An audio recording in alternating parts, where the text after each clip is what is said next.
Olá, seja muito bem-vindo, bem-vinda a mais uma BCD ESG Sustentabilidade. Comigo hoje, Marcos Querex, CEO da Diversitera, uma empresa brasileira de tecnologia para diversidade e inclusão. Seja muito bem-vindo, Marcos. Obrigado pelo convite. O que é a Diversitera no mercado? Diversitera é uma empresa que tem já 3 anos e pouquinho, quase 3 anos e meio de atuação no mercado. A gente começou como uma empresa olhando para a pesquisa dentro das empresas, né, olhando para pesquisa em diversidade, então para entender indicadores, para entender composição de população, e aos poucos a gente foi olhando também para como a gente usa esses dados, como a gente parte desses dados para tomada de decisão, né, ou seja, para promover a inclusão das pessoas através de ações dentro das empresas, quais são as ações mais efetivas, né, e possíveis dentro da realidade do contexto das empresas. Então hoje a gente tem ali também iniciativas de treinamento, de consultoria, algumas outras vertentes ali. Ai, que legal. E vem cá, além dessa questão de analisar como isso se comporta no mercado como um todo, como de fato vocês fazem? Tem métricas inclusas em termos de tipo plataforma, tecnologia inserida? Como é que fica a digitalização também nesse processo? Sim, hoje para efetuar nosso trabalho a gente tem uma plataforma, o DiversiTrack, uma plataforma nossa, né? Então uma plataforma SaaS, então através dela a gente faz pesquisas com os funcionários das empresas.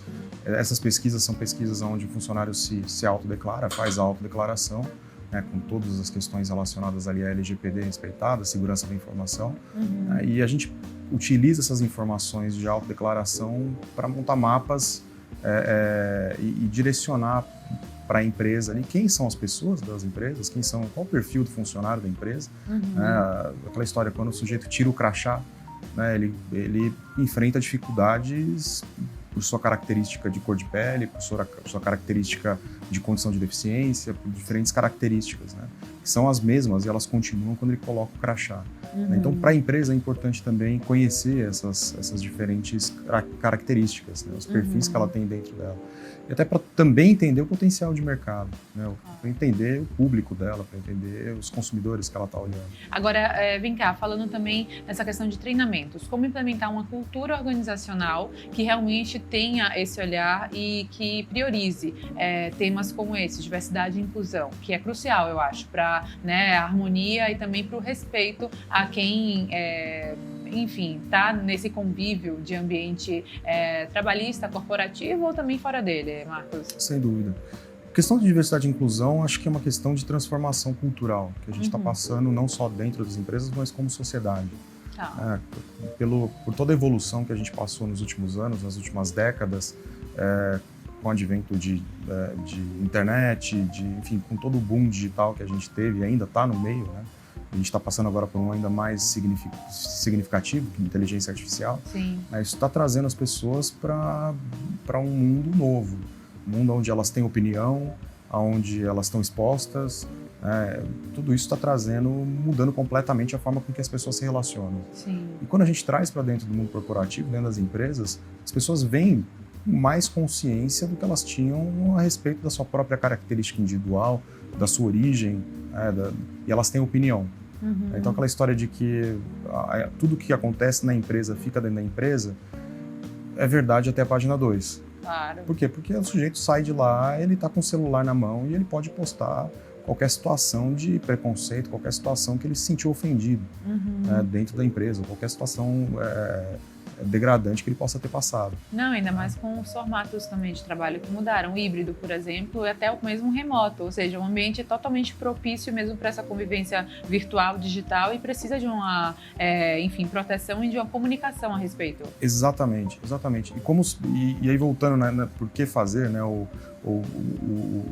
como fazer, né, a questão do treinamento e de consultoria, justamente tendo consciência de que isso está acontecendo, né, queira o executivo, queira o gestor ou não, isso está acontecendo, e como que ele consegue se adaptar a essa nova realidade. Sim. E a diversidade e inclusão não se trata só de uma pressão social, se trata de uma questão de sobrevivência da empresa também, Claro. De uma ferramenta estratégica, inclusive. Por quê? Porque ele conhece melhor um aspecto de recurso, é um recurso. O funcionário dele, o colaborador dentro da empresa, ele é um recurso. que muitas vezes ao longo da nossa história foi tratado como máquina. Sim. Mas você tratar um recurso humano como máquina, provavelmente você não vai conseguir extrair o melhor dele. Não, com certeza. Então, a partir do momento que você considera e você consegue entender qual é a realidade daquele funcionário, você entende motivações, você entende mecanismos que ajudam a você conseguir trazer um aspecto de conexão desse funcionário com a empresa. Isso se traduz em produtividade, se traduz de diferentes maneiras. Então, o processo para se começar dentro de uma empresa que ainda não está falando disso, que ainda nem começou a falar disso, é que a liderança esteja envolvida. Que a liderança primeiro compre a ideia. Não depender mais de limitações em termos de tipo, ambiente, dificuldade, não. É você realmente não tornar aquilo determinante para, só vou contratar se eu tiver esse ambiente. Você tem que criar esse ambiente para essa contratação, né? Não o contrário. A pessoa que precisa da contratação depender ou não dessa criação, que muitas vezes não há e que precisa ser discutida, como a gente está fazendo aqui. Exatamente. Não é aquela discussão do ovo ou galinha, né? Porque não adianta. Eu tenho um exemplo da minha própria realidade, da minha própria história profissional. Em um momento que eu fiz um processo seletivo na minha empresa, todo remoto, ali por telefone, ou indo numa consultoria de RH que estava fazendo processo seletivo. E quando eu cheguei na empresa, eu não pude... eu estava na última fase. E a última entrevista era no local da empresa. E eu não pude nem fazer a última fase porque a empresa ficava no segundo andar, não tinha elevador. Nossa. Então, esse tipo de coisa, de barreira, que ela é visível, mas que para todo mundo, quem não tem uma deficiência, para quem não passa por uma situação de preconceito, seja ele estrutural, o que quer que seja, é difícil a gente conseguir entender isso no dia a dia. Mas tá presente o tempo inteiro. Sim. Então, precisa precisa prover acessibilidade de alguma forma, ou entender pelo menos o que precisa para promover a acessibilidade, né? Para promover um ambiente um pouco mais amigável. Sim, realmente inclusivo, porque inclusão e diversidade por si só é uma palavra que traz inteiramente o seu significado que é amplo. Então, realmente, essa diversidade, independente de ser uma questão ligada ao físico, ao local mesmo. Por exemplo, eu sou baiana, chegando sempre tem esse choque cultural, né, em outros estados brasileiros, nessas mudanças. Então, são diversas realidades e diversos enfrentamentos que a gente muitas vezes vê que precisa ter barreiras quebradas, né? Seja qual for o nível ou o fator que ele determine, né? Sem dúvida, sem dúvida. Um exemplo, né? Você que é baiana, São Paulo tem uma estrutura extremamente racista com o nordestino. O Norte e Nordeste. Infelizmente. Né? Historicamente, a gente se moldou como sociedade com um preconceito tremendo contra as pessoas do Norte e Nordeste. Então, de que maneira que a gente consegue trazer acolhimento? E aí é uma questão, né? Diversidade é a quantidade, né? A variedade que você tem de pessoas. Quando a gente fala de inclusão, a gente está falando de qualidade. Sim. Né? E isso está diretamente relacionado à sustentação dessa história como estratégia e mudança da cultura dentro da empresa. A gente traz as pessoas e não dá inclusão, né? Não inclui elas ali no mundo do trabalho, né? Dificilmente elas vão ficar. Não, com certeza. Por falar nessas diferenças regionais, Marcos, a gente sabe que o Brasil tem suas dimensões gigantescas, tem realmente suas diferenças, sejam culturais, sejam até de entrada mesmo e oportunidades de qualificação para o mercado de trabalho. Como é que você enxerga, regionalmente falando, como as empresas lidam com essa questão de diversidade, inclusão, enfim, qualidade também nesse tipo de inclusão? Talvez seja uma questão regional quando a gente pensa que as maiores empresas, né, elas estão concentradas muito aqui no Sudeste, tem uma concentração maior por aqui. Onde a gente vê essa história acontecer com mais força, historicamente, vem de lugar de empresas multinacionais ou empresas locais ali que também começaram a se mobilizar, empresas grandes locais, multinacionais brasileiras, né, também, se mobilizando para fazer a coisa acontecer. Por uma pressão de capital, né, por uma pressão que está vindo de bolsa de valores, né, com toda a história do ESG, que vem vindo, a pressão vem vindo muito daí. Existe uma pressão também, quando a gente fala de diversidade, né, dentro da estrutura de ESG, uma pressão também de acontecimentos recentes que trouxeram ali uma discussão muito grande para a pauta da opinião pública global. Né? George Floyd foi uma das questões, né? Então se fala muito na inclusão racial, se fala muito questão de gênero, então esse tipo de pressão, aquela história que eu falei do todo mundo tem um celular na mão hoje, as coisas estão sendo filmadas. Filmadas e publicadas. Sim, o registro é instantâneo. Exatamente. E aquela história, o executivo ele pode falar, não, mas aqui não acontece. Pode ser que não aconteça. Né? E pode ser que, de repente, uma situação que você foi exposto na rede social, que sua empresa foi exposta na rede social, foi de maneira injusta. Né? Uma acusação falsa, alguma coisa. Mas até você explicar, né? Até você mostrar que o focinho de porco não é tomado, o estrago está feito.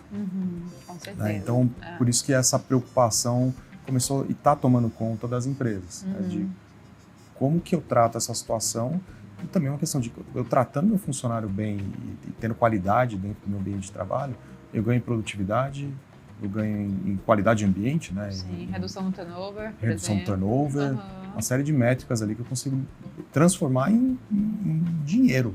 E que é bom para todo mundo. Exatamente. Sim.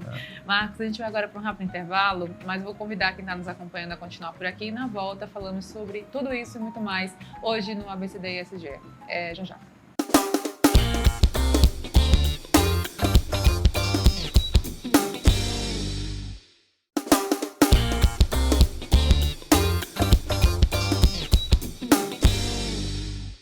Estamos de volta e hoje falamos de diversidade e inclusão aqui com o Marcos. Marcos, no bloco anterior a gente falou, principalmente ali no finalzinho, sobre os impactos positivos relevantes quando a gente olha para a diversidade e inclusão, né, bem sucedida dentro de toda e qualquer organização.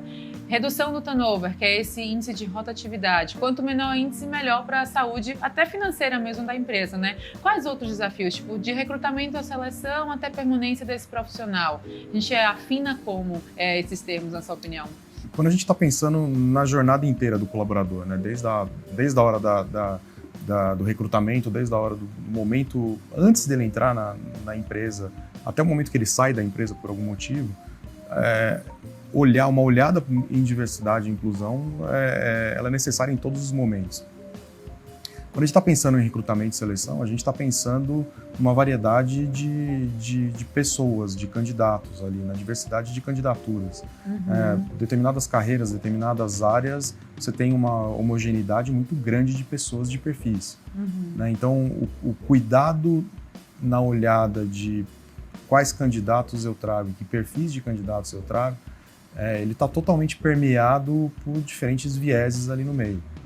Então, a análise de um currículo, né, qualquer pessoa, quando vai analisar um currículo, a primeira coisa que bate o olho é no nome da pessoa. Sim. Né? O nome da pessoa, ele desencadeia uma série de gatilhos na sua cabeça, dependendo das suas experiências pessoais. Né? Então, se é um nome Silva, você vai ter uma percepção. Se é um nome alemão, você vai ter outra percepção. Sim. É parte dos vieses que a gente tem. Aonde a pessoa mora, né, a distância que ela está da localidade de trabalho, se ela tem filhos ou não. Então tem uma série de aspectos ali que não estão relacionados àquilo que eu estou precisando. Eu preciso de um profissional para executar aquela atividade. Sim. Mas ao longo da avaliação ali, antes mesmo de chegar na experiência profissional do profissional, eu sou bombardeado por diferentes informações ali que quando eu chego na informação principal, eu já estou enviesado. Então, são cuidados que precisa se ter para eliminar os vieses nesse momento da contratação. Mas quando a gente vai para uma fase seguinte, né, quando o funcionário entra na empresa, qual o tipo de cuidado que eu estou tendo com esse funcionário? Né? Qual o tipo de acolhimento que eu estou tendo? Como que é o processo dele de aterrissar na realidade da empresa? Né? Que tipo de treinamento que eu estou dando? Como que eu estou considerando a realidade dele? Se a gente pensa numa pessoa com deficiência, por exemplo, você tem diferentes tipos de deficiência que precisam, às vezes, de ajustes de acessibilidade. Né? Seja acessibilidade arquitetônica, no meu caso, uma pessoa cadeirante, eu preciso de elevador, de porta mais larga, e não precisa muito, mas precisa de algum tipo de acessibilidade. Ou em outras situações, uma pessoa com uma deficiência visual, com uma deficiência auditiva, você tem outros ajustes que você precisa fazer também em relação a processos, em relação a ferramentas também, né, de computador, esse tipo de coisa. Então tem uma série de ajustes que precisam ser feitos. Aqui eu estou falando do exemplo da pessoa com deficiência, mas tem outros exemplos. Né? Aquela história, quantas empresas não colocam ali na descrição da vaga a necessidade do inglês. E muitas vezes a vaga não precisa de inglês. Então a gente trava ali a entrada de muitas pessoas, né? E depois isso tem um aspecto relacionado ao custo que eu tenho para trazer esses profissionais. E quanto melhor a reputação da minha empresa no mercado em relação ao ambiente interno, né, em relação à qualidade de trabalho, a gente tem hoje Glassdoor, a gente tem uma série de sites ali que o pessoal vai lá e faz uma avaliação da empresa. Então, assim, quanto mais positiva é a minha imagem, menos esforço e recurso eu preciso gastar para trazer esse profissional, porque custa caro. Não, com certeza. Tem que pagar para uma empresa ir lá trazer um profissional qualificado daquele perfil que eu preciso. Investimento em pessoal, né? Exatamente. E a gente fala também, em paralelo, do olhar humanizado sobre as organizações, que é muito importante. A hierarquia horizontal, por exemplo, que mudou bastante, né? A gente tinha antes uma verticalização muito significativa, tipo, que trazia um senso de distanciamento, tipo, eu tô aqui no topo, então você é submisso, quem sabe, a sensação daquele colaborador, né? Hoje a gente tem um nivelamento disso. E é bem-vindo. Total. Total. É necessário. Sim.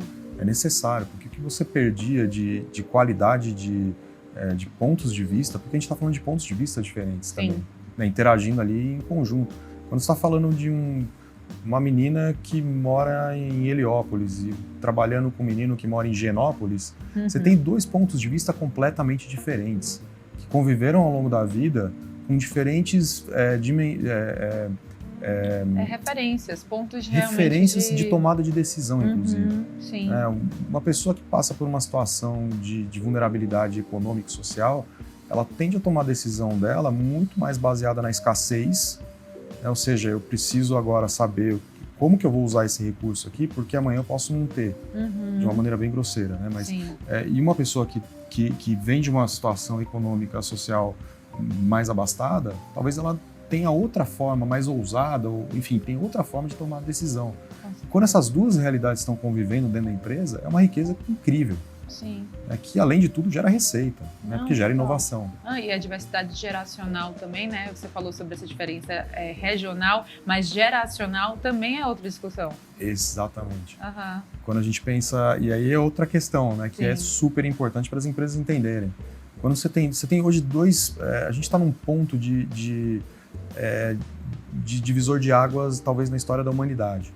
Porque toda essa história de inteligência artificial e tudo mais está levando a gente para um caminho que a gente ainda não conhece muito. A gente muito se fala de rede social e tudo mais, que já teve uma mudança muito grande, né, na forma como as pessoas entendem informação e absorvem informação. Quando a gente fala de inteligência artificial, a gente está pensando em situações ainda que a gente desconhece. Né? E são duas gerações que elas estão convivendo hoje dentro das organizações de maneira igual. A gente pensa numa geração ali, geração X, né? Geração ali antes de 1980, pessoas nascidas antes de 1980, geração Z, que são as pessoas que nasceram ali depois de 96, elas estão convivendo e talvez em proporções iguais ali nesse momento. Sim. Uma geração, ela nasceu virando página, ela nasceu esperando a revista semanal chegar em casa para ela se informar, ou lendo o jornal, né? Ou assistindo o telejornal à noite. Né? Geração Z é outra realidade, é outra realidade de adquirir conhecimento, de consumir notícias, e essas duas gerações estão convivendo. Sim. A geração Z chega com uma diversidade e inclusão, é um status quo. É um chip que está implantado ali, um chip, vamos entender como... São os nativos digitais, os nômades de carreira, é muita flexibilidade, né? Exatamente. Muito protagonismo do colaborador. E essa molecada chega na empresa, portas abertas, é o mínimo. Sim. Eu quero poder falar com o meu diretor, eu quero poder falar com o meu gerente, eu quero poder mostrar quem eu sou. É uma realidade. Sim. E que então, bom que a gente transforma isso cada vez mais, não é, Marcos? É necessário. Sim. É necessário e é inevitável. Então, diversidade e inclusão também está relacionado a isso, a entender realidades, novas realidades, e como que essas realidades, dentro do ambiente corporativo, elas convivem. Sim. E como extrair o melhor disso, né, o melhor potencial disso. Claro. Agora, saúde mental. também transversalmente falando de diversidade e inclusão. Acho que é outra pauta, independente do que a gente fale primeiramente, também tem que ser debatida, porque pós-pandemia principalmente, acho que a gente teve um boom aí da preocupação voltada a esse aspecto, e nós somos humanos, né? Antes tinha muito essa questão de profissional, ser humano, separado. Hoje a gente tem um ser humano que trabalha, um ser humano que também tem sua família, tem suas questões emocionais, de vida, Sim. né? Não deixa de ser, e não deveria de ter deixado, né, bem antes também. Quando a gente fala de saúde mental, são preconceitos que vão caindo também, né? Porque saúde mental, até não muito tempo atrás, era visto como uma frescura, uma pessoa fraca, e saúde mental nada mais é do que saúde física, né? Sim. A cabeça está grudada no corpo, não tem como fugir disso. E reflete muito, né? Muito, muito. E a pessoa, quando ela está dentro do trabalho, ela continua sendo humana. Sim. Ela não deixa de ser humana. Né? E quando ela veste o crachá, ela continua, os boletos estão em casa para pagar, a briga que ela teve de manhã com o esposo, com a esposa, continua, né? Ela vai ter que chegar à noite e vão ter que conversar, os problemas continuam. Sim. Né? Ou ela ter sido parada numa blitz policial pela cor da pele dela quando ela estava chegando no trabalho, continua. Né? Os preconceitos continuam, né? A dinâmica social ela continua dentro da empresa, né? E isso reflete muito na saúde mental, claro. E que reflete muito na produtividade. Ou seja, você vê que são vasos realmente que se comunicam, né? Não Total. tem como descolar. É um sistema conectado, ou seja, tem um conceito que a gente trata muito que é de segurança psicológica. Sim. Que é basicamente aquela história, enquanto eu nessa condição, né? Enquanto eu pessoa gay dentro de uma empresa com um ambiente homofóbico, onde eu, de alguma forma, eu identifico que ali possa ter algum perigo, né, seja de sofrer um preconceito, alguma coisa, e eu fico me escondendo ali porque eu não quero que as pessoas saibam da minha realidade. Isso é extremamente desgastante para o sujeito, né, extremamente desgastante para a pessoa e desgasta emocionalmente. Sim. Em algum momento se reflete e diminui a produtividade. Por quê? Porque a pessoa não confia 100% no outro, né? Ela teme ali, demora muito para ela pegar confiança. E dentro das empresas existe um processo que ainda está sendo bastante estudado, mas que é o custo de produtividade. Né? O custo de produtividade está muito relacionado ao tempo que as pessoas gastam na comunicação, nas micronegociações do dia a dia. Então, o tempo que você está... E no dia a dia a gente passa por diferentes micronegociações. Seja eu conversar com o meu chefe para definir quando que eu vou entregar um trabalho, ou eu conversar com o sujeito lá do jurídico, qual o tempo que ele tem para revisar um contrato. Coisas muito bobas, assim. Mas que às vezes são demoradas, porque às vezes eu posso não gostar daquela pessoa, não confiar naquela pessoa, e o tempo de conexão que eu tenho com ela é muito mais demorado.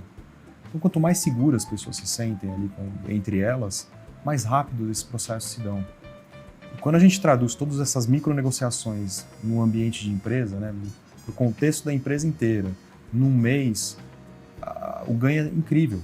Sim. A velocidade das coisas é incrível, a velocidade com que as coisas acontecem é incrível.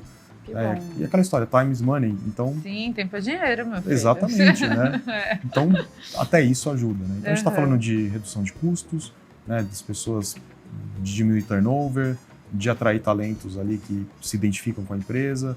A gente está falando de mercados que são ainda explorados, mercados consumidores, né, população LGBT com família. Como que essas pessoas estão sendo olhadas pelo mercado segurador? População negra, né, Sim, que há pouco tempo atrás os produtos para a pessoa negra eles eram produtos de prateleira, no cantinho da prateleira ali, produtos étnicos. Sim. E hoje a gente tem uma série, né? Cartela de cores aumentou e tal. Tipo de produtos também, seja para cabelo, para rosto, para pele, enfim. De tudo um pouco você ter esse reconhecimento. Porque a cultura do consumo mudou também, Marcos. Olha, é muito interessante a gente falar sobre isso até aqui. Infelizmente, o nosso tempo já acabou. Passou tão rápido. Mas antes, sua mensagem final, suas dicas, fica à vontade para esse espaço, por favor. Não, eu agradeço bastante o convite. Muito, muito bacana. E acho que o recado essa história ela veio para ficar, né? E a gente tem que olhar isso de uma forma pragmática, né? Como que como que isso pode ser aterrissado como ferramenta estratégica para as empresas? Como que as empresas podem usar isso em benefício próprio, porque no final das contas o objetivo da empresa é o lucro, né? É a parte do objetivo principal da empresa, mas todo mundo ganha, né? Então a qualidade das convivências elas ficam muito mais saudáveis. E bem-vindas, né? Que Exatamente. bom que a gente tenha cada vez mais trocas positivas e respeitosas também. Com certeza. Marcos, muito obrigada. Eu que agradeço. Conte sempre com a gente por aqui. Até a próxima. Até. Obrigada. E para você também que nos acompanha, muito obrigada por sua companhia e audiência. O programa também fica disponível no YouTube do canal Empreender. Até o próximo.